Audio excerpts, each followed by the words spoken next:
Marcelo Iribarren, director de la encuestadora Expert.com. Bienvenido a Reporte Especial, ¿cómo le va? Franco, muy bien, muchas gracias por la invitación. Bueno, gracias por estar en el programa. Primera vez y un gusto, ¿no?, poder hablar con un especialista, ¿no?, en materia de encuestas, de opinión pública, en un momento bastante crucial, ¿no?, porque la crisis de representación, ¿no?, que estamos viviendo, donde la gente no encuentra, ¿no?, representantes mayormente, ¿no?, en la política, también en los periodistas. Bueno, las encuestas no están exentas, ¿no?, de esta crisis. Sí, déjame hacer una introducción que es muy curioso que una encuestadora, una consultora que hoy está teniendo cierta trascendencia nacional, esté en Junín y sea oriunda de Junín, ¿no? Yo vengo de algún momento de transitar la política, no como dirigente, pero sí como partícipe, y noté que en el ámbito no solo político, sino que también empresarial o de otros sectores de la sociedad, no había en la ciudad de Junín, en la región, este tipo de herramientas que son de mucha utilidad. Entonces, quien tuviera ese interés de contar con ese tipo de asesoramiento, trabajo, tenía que ir a Capital Federal, Rosario, Córdoba, y a costos muy inaccesibles, ¿no? Entonces, a mí se me ocurrió la idea de poder empezar a trabajar en ese camino, y bueno, hoy Expert.com tiene 13 años de trabajo constante y fuimos creciendo y ofreciendo no solo a la política, vuelvo a reiterar, sino en Junín hemos trabajado para centros médicos, para empresas comerciales y demás, donde ha permitido con distintas metodologías nuestra empresa ofrecer este tipo de servicios. Y lo que vos mencionás, la creencia, así como los políticos y demás sectores de la sociedad, las encuestadoras también generan cierto grado de desconfianza. La primera pregunta que nos hacíamos, y hablamos recién fuera de cámara, es ¿quiénes son los que siempre erran? Y cuando uno hace un análisis, son siempre lo mismo, ¿no? Es decir, Poliarquía, Management Fit, Giacobbe, etcétera, etcétera. Y creer que el mundo de las encuestas en Argentina se circunscribe a 5 o 6 empresas es un error grande.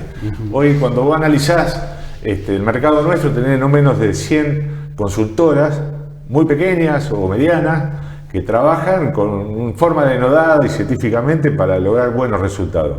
Puede haber errores, sí puede haber errores, ¿no? Pero en el caso como el de Expert.com, con una metodología propia que trabajamos, que si después tenemos 2 minutos brevemente lo voy a comentar, un caso más reciente, Neuquén. Es decir, cuando vos las notas previas de opinión hablaban de que todas las encuestadoras daban ganador al Frente Popular Neuquino, entre 2 y 8 puntos, nosotros ya manejábamos que Rolo Figueroa ganaba por 3 puntos, porque trabajábamos para un cliente que está en Neuquén. Y lo mismo pasó hace 4 años con Gutiérrez y Río Seco, cuando se hablaba de un empate técnico y quizás que Río Seco podía superar a Gutiérrez, a nosotros nos daba ganador por 9 puntos Gutiérrez. El caso de Neuquén muy difícil además, ¿no?, porque se rompe con 60 años, ¿no?, de gobierno del Movimiento Popular Neuquino. Exactamente, ¿no? Y lo importante es trabajar para tratar de detectar esos fenómenos. Nosotros hicimos una práctica en Neuquén, hicimos una encuesta, si bien veníamos con la encuesta anterior, pero hicimos una gran encuesta en marzo, donde después generamos que nuestro sociólogo aplicó ese método que se llama rolling. El rolling lo que va es 15 días antes de la elección, va generando 100 casos diarios y vos vas sacando de la encuesta de base 100 casos y agregás 100 casos nuevos, ¿no? Y vas trazando una línea de comportamiento que hay, sobre todo de los no sabe, o no sabe o no contesta. Y bueno, esa práctica, ese método rolling nos dio la certeza y fueron 3 puntos de diferencia, así fue exacto, ¿no? Es decir, la recolección de datos, ¿de qué manera se hace, ¿no? Estamos acostumbrados a la encuesta telefónica, ¿no? Bien, nosotros tenemos un propio método que antes lo usábamos en el 100%.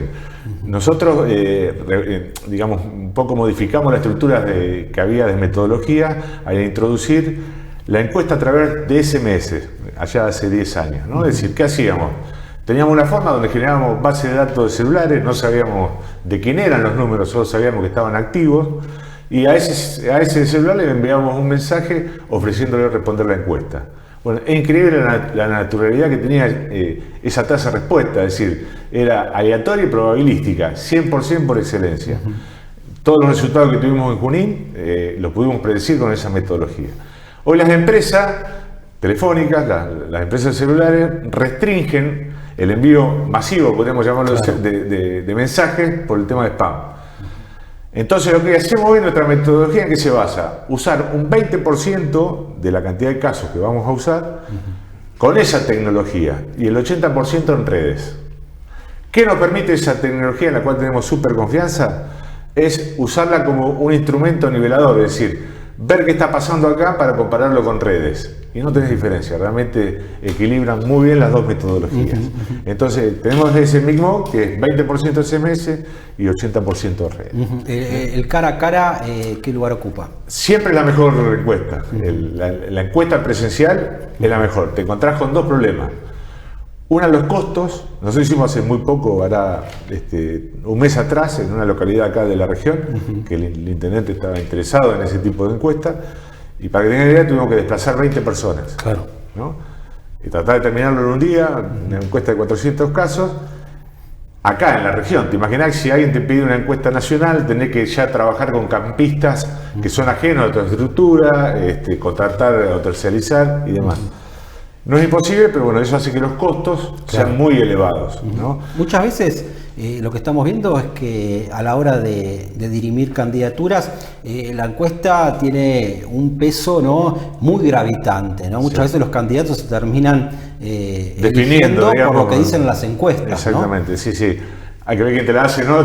Para tomar una decisión de esas. Yo claro, estaría muy seguro antes de tomar una decisión de esas si fuese candidato. Pero sí, hay un criterio en distintos sectores políticos. Decir, bueno, yo sé, por ejemplo, mismo que Kicillof en una reunión en Pinto que hubo hace poco lo planteó. Decir, bueno, muchachos, si vos querés una PASO y tenemos números donde vos medís un 3%, no tiene sentido que hagamos todo un esfuerzo. Claro. Esas encuestas, ¿no?, que manejan generalmente las cúpulas partidarias, ¿no?, a nivel provincial, a nivel nacional, y después toman decisiones sobre los distritos muchas veces. ¿Esas encuestas son confiables?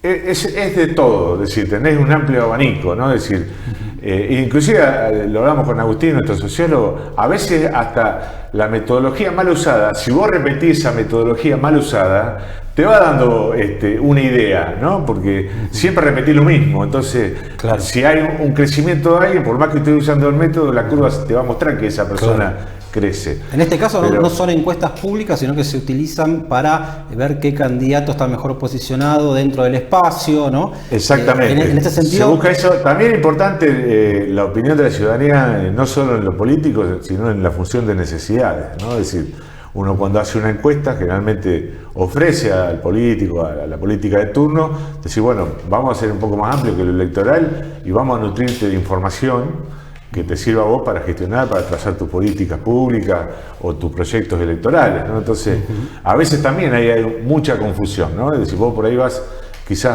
a una localidad donde la persona cree que, no sé, la principal problemática es el cordón cuneta y el agua potable.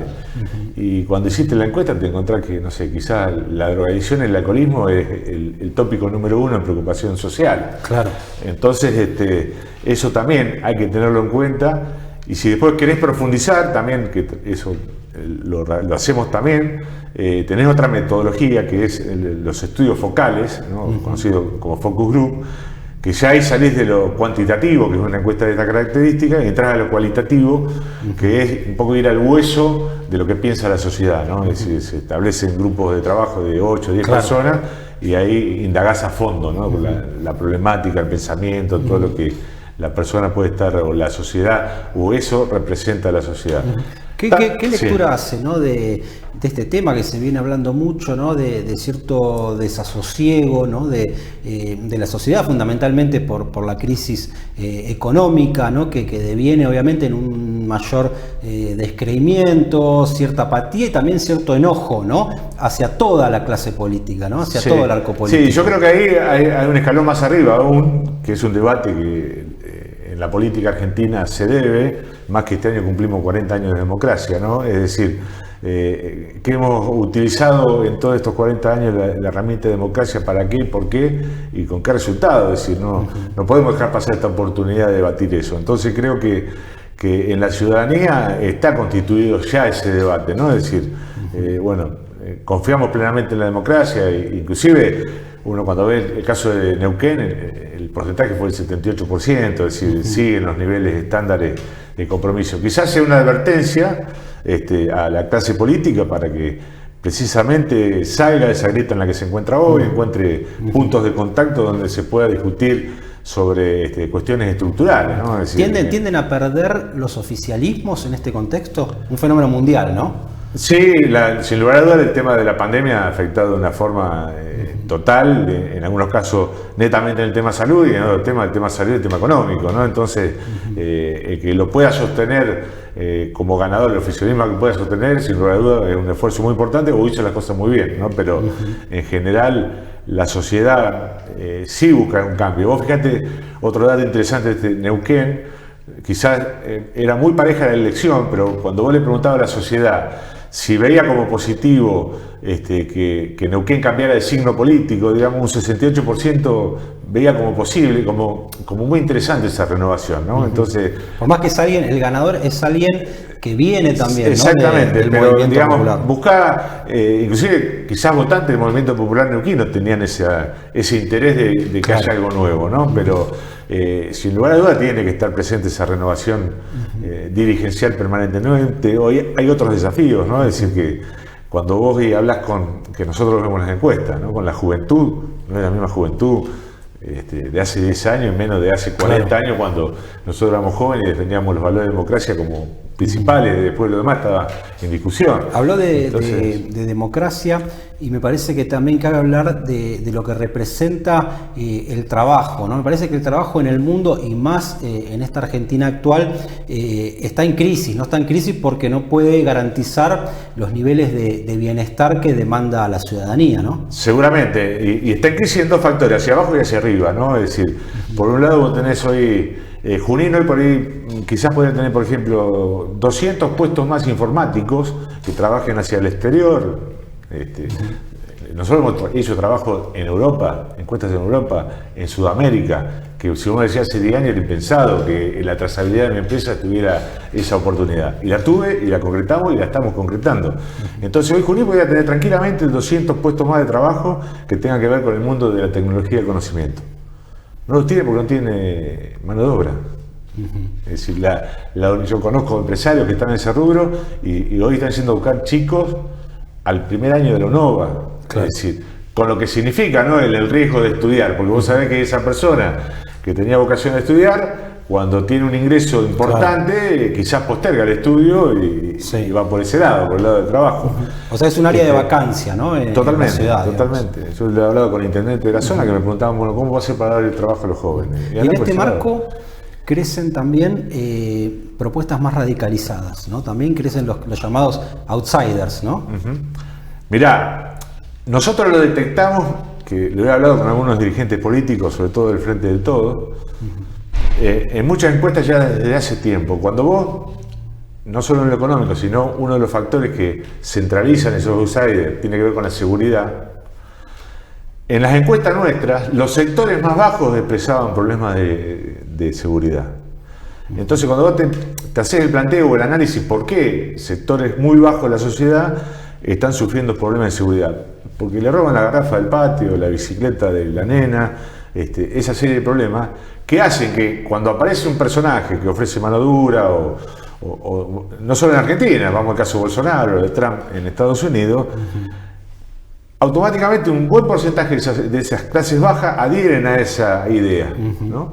Entonces, esa idea, esos grupos dirigenciales que antes conseguían el poder de otra manera, ahora lo consiguen con sustento popular desde ese lugar, desde la inseguridad.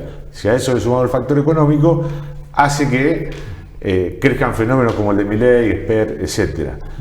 O Patricia Bullrich mismo.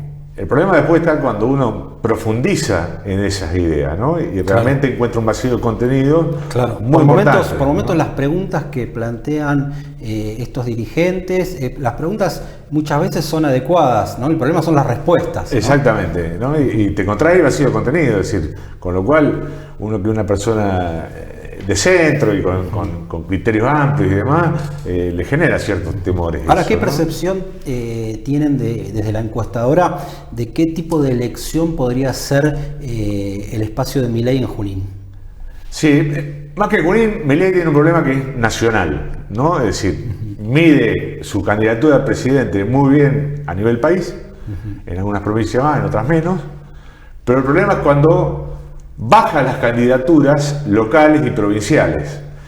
Volvemos al caso de Neuquén y Río Negro. Cuando usted ve los candidatos que llevó en Neuquén, por ejemplo, se contradice contra lo que él habla de la casta política. Su candidato tenía 30 años de participación política y saltando de un lugar al otro, ¿no? Es el problema de no tener estructura, ¿no? Claro, eso es cuando no tiene estructura, que el PRO lo solucionó con la estructura del radicalismo, ¿no? Claro. Eso le permitió allanarse a lo largo y ancho del país. Pero Milei tiene ese problema, entonces posiblemente saquen muchos votos acá. Es decir, hubo casos como el Esper en las elecciones anteriores legislativas, donde su candidato Junín sacó muchos puntos. Pero bueno, hay que ver cómo también avanza Milei.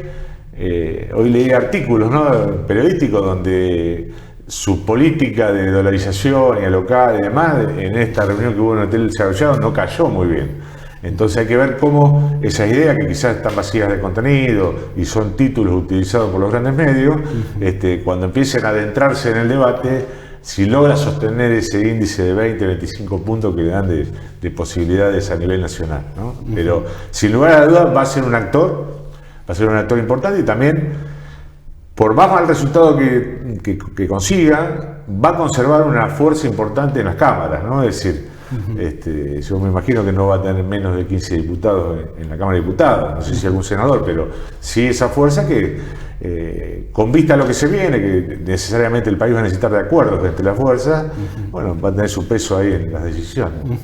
¿Y cómo ve el escenario preelectoral, ¿no?, en Junín? Bueno, usted dijo algún término que es importante, ¿no?, de lo que es preelectoral, ¿no? Es decir, hoy todavía no tenemos candidaturas definidas nacionales, no la tenemos a nivel provincial, solo algunas intenciones marcadas. Inclusive hasta uno a veces se acuesta a la noche pensando si esta estructura de coaliciones va a permanecer. Claro. De los dos lados, ¿no? Es decir, no. Pues ya hay cierto coqueteo de Macri con Milei, ¿no? Que haría Larreta si se quiebra y ciertos radicales. Bueno, claro. Está eso, si se va hacia un esquema de tres fuerzas, si quedan dos cruzadas, hay mucha incógnita con eso, que obviamente a medida que nos acerquemos a los tiempos electorales se van a ir dilucidando. Entonces nosotros lo que estamos haciendo en Junín es dos cosas. Por un lado es, en cierta forma, siempre en las distintas... Nosotros hay encuestas que nos contratan y hay encuestas que a veces las hacemos a título de la empresa en forma profesional, para también tener nuestra percepción de lo que está pasando con la política y con otros intereses. Entonces, nosotros siempre también tenemos una grilla de personalidades que suponemos, de la mesa de café, de algún otro lado, de algún comentario, que pueden tener un interés hacia adelante de participar en política, y otros no lo están haciendo, ¿no? Te puedo mencionar, lo medimos en octubre, noviembre del año pasado a Fernando Chiófalo, por ejemplo, que yo creo que tiene ese interés. Medimos a Garbe, medimos a Chami, etcétera, etcétera, etcétera, que en ese momento no tenían una manifestación muy contundente de ser candidatos, ¿no? Y a la vez vamos midiendo a quienes sí, uno ve por toda la trayectoria que tienen, porque han sido legisladores o concejales, tienen esa proyección a poder serlo. Y bueno, hoy, digamos, estamos viendo, vuelvo a reiterar, dentro de las estructuras que hoy se avisoran al día de hoy, porque no podés pensar en mañana, por el sentido preelectoral, de que cómo más o menos se están conformando las listas o las posibles listas para ir a unas PASO, que sí tengo la plena seguridad que van a suceder. Ahora, en algunos espacios hay muchos precandidatos, ¿no? Por ejemplo, en PRO, ¿no? Sí. A ver, yo creo que volvemos a lo que dijo Kicillof en Pinto, ¿no? Es decir, hagan encuestas, si miden 3%, no te vamos a dar una lista. O sea, no todos van a terminar jugando, ¿no? Sí, o por ahí se van a aliar entre tres candidatos y demás. Claro. Yo creo que el PRO sí, o sea, Juntos por el Cambio, posiblemente, si se da el escenario electoral de las PASO, Larreta y Bullrich va a replicar eso en Junín, posiblemente el grupo del intendente Pablo Petreca siguiendo la línea de Larreta, y quizás otro candidato, como puede ser Luis Chami, por el lado de Bullrich, ¿no? Entonces, quizás quede un tercer grupo liderado por el radicalismo. Bueno, se puede dar esa situación. ¿Ya lo ve como candidato a Petreca? Él no lo ha anunciado públicamente. Nosotros tuvimos una experiencia allá por el 2017, creo que fue el 2017 cuando se presentó, Tolosa Rossini. Y bueno, hay una realidad que cuando acá el intendente tiene una oportunidad de abrazar y levantar a personas muy importantes, ¿no? Es decir, en aquel momento usted lo medía a Tolosa Rossini y daba un 19%. Lo juntaba Petreca y junto por Cambiemos, que era en ese momento, y llegaba a 48% de los votos. Entonces, yo creo que el intendente especula con eso. Posiblemente haya otro candidato bendecido por él, o directamente se presente él y esté a la expectativa, que es lo que siempre se menciona, de que si gana Juntos por el Cambio pueda llegar a ocupar, así como sucedió con Mario Meoni, un cargo de ministro o importante en la estructura. En la mitad del mandato, ¿no? Podría ser. Claro, y bueno, y si hay que estar atento a quién encabeza la lista de concejales. Si la encabeza Juan Fiorini, seguramente eso esté preparado de alguna forma, ¿no? Entonces, hay que ver. Y por el otro lado, el Frente de Todo, lo que yo veo y analizo, después del trágico suceso de Mario Meoni, es que se ha constituido en algo muy horizontal, ¿no? Es decir, al contrario de lo que es Juntos por el Cambio, que tiene una verticalidad importante a través de la figura del intendente, no hay un liderazgo definido como es en el Frente de Todo, con lo cual competitivamente de alguna forma lo pone en una situación incómoda, siendo las PASO, ¿no? Entonces ahí apareció, nosotros lo veníamos mirando, como te dije, en noviembre, una figura que si no sé cómo va a estar competitivamente, puede ser en una elección frente a Petreca o a quien decide en Petreca, pero sí quizás dentro de lo que interna, tiene que ¿no? ver Claro. las PASO dentro del Frente de Todo. Ocupa un lugar importante que Carlos Garbes, ¿no? Es decir, una persona que estaba alejada de los círculos políticos, bueno, empezó a ver que había, digamos, de alguna forma en los números que nosotros teníamos, tenía un 35% de imagen positiva, de gap, digamos, entre positivo y negativo. Y bueno, y también eso empiezan a pagar bien, me parece, en términos electorales, estas como irrupciones, ¿no? Como si en los tiempos actuales de redes sociales, de algoritmos, de inteligencia artificial, nada pudiese ser nuevo durante mucho tiempo, ¿no? Siempre es mejor, y creo que por eso también el intendente estira su definición, no lanzarse primero, ¿no? Sino tratar de esperar, ¿no? Sí, sí, sí. Sobre todo cuando se está instalado ya, hablando ¿no? de las distancias y demás, uno tiene cierto paralelismo con Cristina Kirchner, ¿no? Es decir, Claro. estoy tan instalado que no necesito anticiparme a nada. Es como se dice en política, el primero que se lanza termina siendo el tonto de la fiesta, ¿no? Exactamente. Así ¿Cristina va a ser candidata? Y yo veo que es una situación compleja, creo que para mí, a mi percepción no. A mi percepción no. ¿Por qué? Porque creo que de vuelta el tema de las elecciones no van a ir, me parece, a una radicalización extrema como se pretende de determinados sectores, ¿no? Es decir, creo que más que nada va a ir por el centro. Cuando vos escuchás el mensaje de Figueroa, de Beretilnec el domingo, iban para ese lado, ¿no? Es decir, bueno, y tiene que ver con lo que hablamos inicialmente, la deuda que tenemos con la democracia, ¿no? Es decir, cómo los actores políticos resolvemos los problemas de inseguridad, de pobreza, de trabajo, etcétera, etcétera.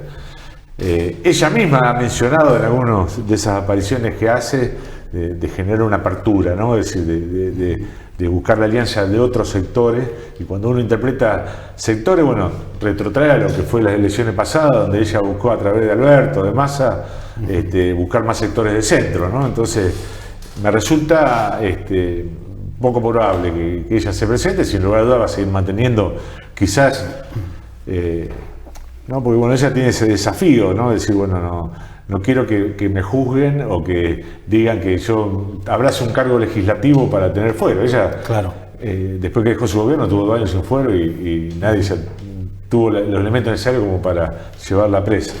Y creo que en eso Cristina tiene un orgullo muy personal, ¿no? Entonces, pero si quizás buscaría empujar desde la cantidad de votos que ella tiene en la lista del Frente de Todo. Creo que lo haría desde la senaduría de la provincia de Buenos Aires y no siendo a presidente. Pero bueno, vuelvo a reiterar, son todos pensamientos que uno hace o elucubra y creo que hasta uno puede decir, bueno, esto se puede solucionar el día de la mañana y va, no sé, Scioli, Guado Pedro y listo. Vos fíjate que ahí también hay una cuestión muy interesante que el kirchnerismo plantea, está bien, ejemplo, Scioli, te vamos a dar las pasos, pero en la provincia tenés tu propio candidato. No va a ser Kicillof. Y Kicillof quiere lo contrario, quiere ir con las 2 boletas o las 3 que haya, claro, para no ver mermada su capacidad de recolectar votos en función a la general luego, ¿no? Entonces, ahí hay toda una cuestión que hay que esperar que se cumplan los tiempos electorales, ¿no? Eso es muy importante. Bueno. Así que bueno, te agradecemos la oportunidad. No, gracias por venir. De ya a disposición para lo que necesiten. Vuelvo a reiterar el concepto, no solo estamos en encuestas políticas, sino que nos gusta trabajar. Tenemos ahí 3, 4 cosas, un tema que nos interesa a lo largo del año, vemos en algún bache donde no esté tan presente la política, pero Junín nos interesa, por ejemplo, algo que está pendiente es un poco estudiar la UNOVA y la percepción de la universidad, qué cambió, qué no cambió en este Junín. Muy interesante. Que bueno, es un lugar, una institución, es la institución más novel quizás de Junín, la más importante, y nunca hemos tenido esa percepción de qué es lo que piensa la sociedad de UNOVA. Así que bueno, te reitero el agradecimiento y a tus órdenes.